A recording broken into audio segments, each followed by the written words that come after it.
A very good evening, one and all. And at the outset, I must thank Professor A.K. Das sir, Dr. Alok Kanungo sir, and Jayan sir for giving this opportunity.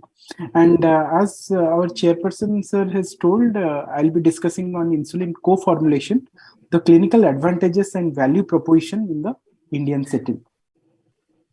So this is the financial disclosure.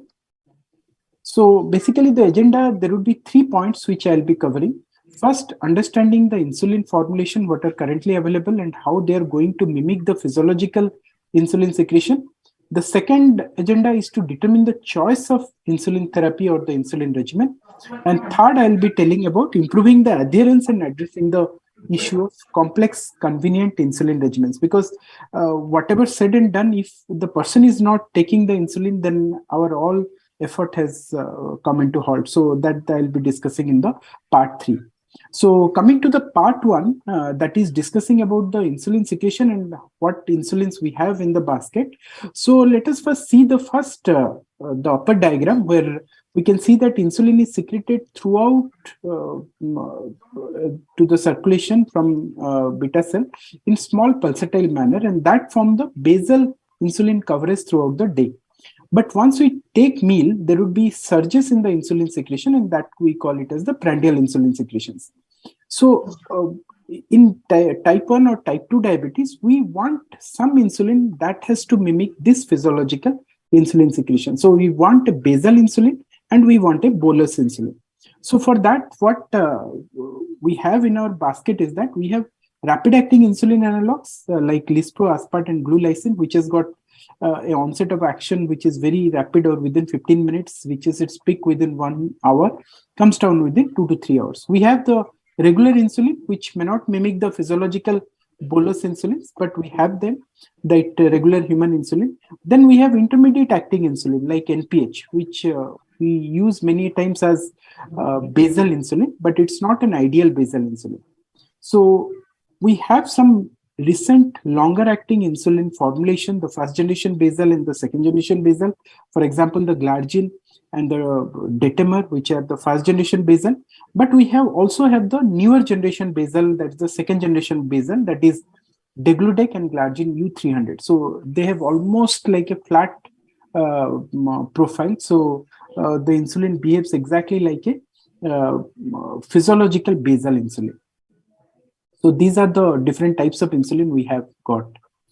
So what are the problems with the conventional insulin? What is the problem with NPH insulin? What's the problem with the biphasic human insulin? Because they were the conventional insulin. NPH insulin, insufficient basal insulin coverage. As I have told, the half-life or the duration of action is lesser. So you need to give twice a day for giving a proper basal insulin. That too, it has got a peak effect. And need for resuspension is there for NPH insulin. You need to resuspend the solution. Significant day-to-day variability has also been observed. What is the problem with conventional premix insulin? It has to be injected 30 minutes before a meal, better risk of hypoglycemia, opportunity for a better PPG control is not there, poor fit to patient's lifestyle. So it may not fit exactly to the patient lifestyle, because you need to give at a proper time before the meal, 30 minutes before the meal. So may not be very physiological for the patient.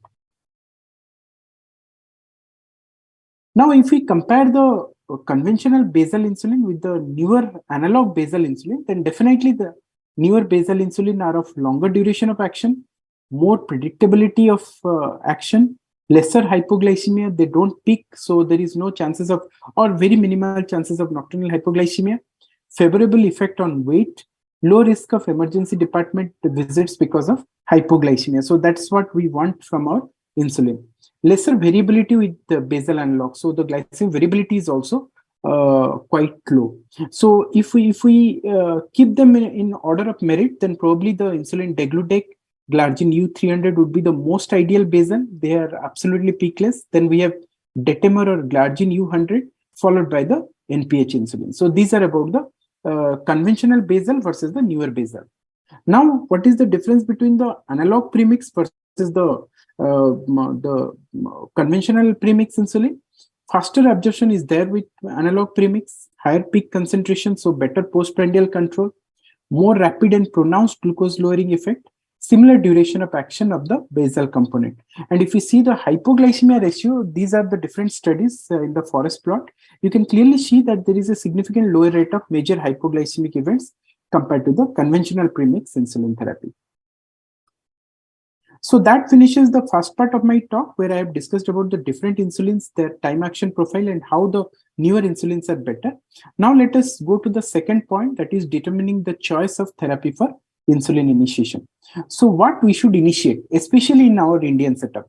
Indian setup, the scenario is different from the Western setup. We have higher baseline PPG in type 2 diabetes. Indians with typical Asian phenotype, we know mostly the waist circumference is high visceral fat and hyperinsulinemia and insulin resistance, high intake of carbohydrate across all part of the country. Delayed initiation of insulin therapy has also been observed, and need for simple and convenient insulin regimen. Our patients are not that affluent to adapt to a very complex regimen. We need to simplify the insulin regimen. We need to explain in a very simplified version. So which regimen to choose? Now coming to the topic where I'll be discussing on IDEGASP. So this is exactly the profile of IDEGASP. What is IDEGASP? It's basically a mixture of insulin degludec and insulin aspart. Insulin degludec, you can see the green line, which is absolutely flat. And if I remember one of the talk by Professor Ekedas during the launch of degludec, sir has clearly told that it's like a Rolls Royce. It doesn't fluctuate. In any road, it goes very smoothly. So that is the smoothness of insulin degludec. And then there is the insulin aspart, which is a newer bolus insulin, which covers the postprandial in a much better way. So it's basically a mixture of two insulins in a given solution. Now, there are many studies. I'm not going into details of that, but for initiating insulin, IDEGASP has been compared with basal insulin. IDEGASP has been compared with basal plus insulin. IDEGASP has also been compared with the BIASP or the biphasic aspart 30 twice a day. So the initiation with basal insulin versus IDEGASP, the HbA1c was superior. The PPG control was much better. Plus there was reduction in the hypoglycemic incidence. If we are comparing with basal plus, then the HbA1c reduction is almost similar, but hypoglycemia is definitely lower, especially the nocturnal, and insulin dose was also lower. If we compare BIAS versus IDEGASP twice a day, then the reduction of fasting is better with IDEGASP twice a day. Hypoglycemia is definitely lower compared to BIAS, and insulin dose reduction was also there. So this is just a snapshot of all the trials in the initiation of IDEGASP versus other regimen. Now, this is a real-world data known as the SMART study by Dr. Jyotidev et al. And what they've done is that they've taken 1,029 diabetic patients. They've given participants IDEGASP, and data was collected at quarterly interval till 1 year. And that was a real-world data. And it's a multi-center prospective single-arm observational study. And the exclusion criteria were men and women with diabetes aged more than 18 years, scheduled to start insulin with IDEGASP based on the clinical judgment. So that's the key inclusion criteria. These are the patients, 52 weeks of duration, 94.4% completion rate. And these are the baseline characteristic. You can see the HbA1c was 9.5 at the baseline. And with the use of IDEGASP in this group of population, they found that IDEGASP lowered the effective HbA1c with almost 1.8% in compared to baseline. The fasting plasma glucose was reduced significantly to 50 milligram per deciliter, and the post-breakfast and the post-lunch blood glucose were also quite significantly lower with the use of IDEGASP.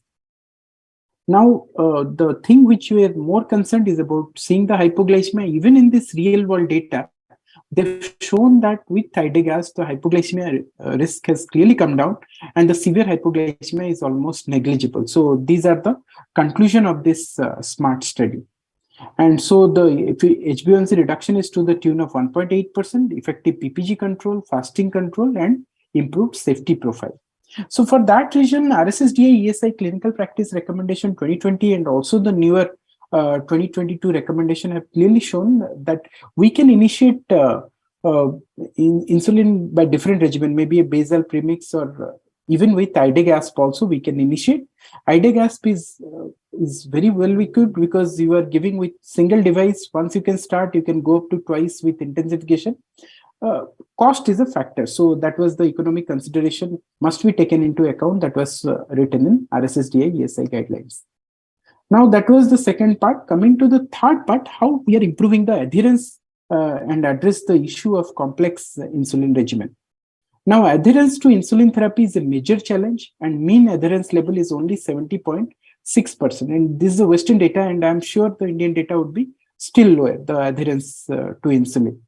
And because of poor adherence, the all-cause hospitalization, all-cause mortality is definitely a patient take for some time, then they leave it, and then land up with hospitalization or mortality.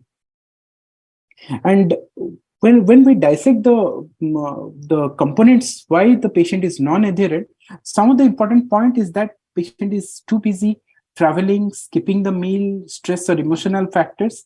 But challenges to take at the same time every day is one of the major challenges they have found. Too many injections complicate the thing, and regimen is too complicated. And these are the responses by the patients why the compliance was poor or the adherence was poor with a insulin regimen.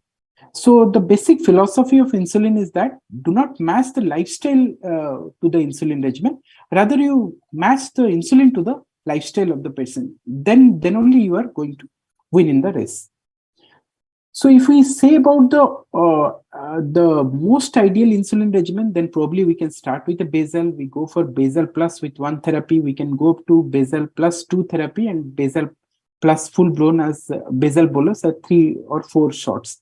But if we are going with IDEGASP with 1 dose, then we are intensifying with 2 doses. And then we are with only 2 doses, we are getting the advantages of almost 3 to 4 pricks of insulin. So that's the beauty of this molecule in initiation and intensification.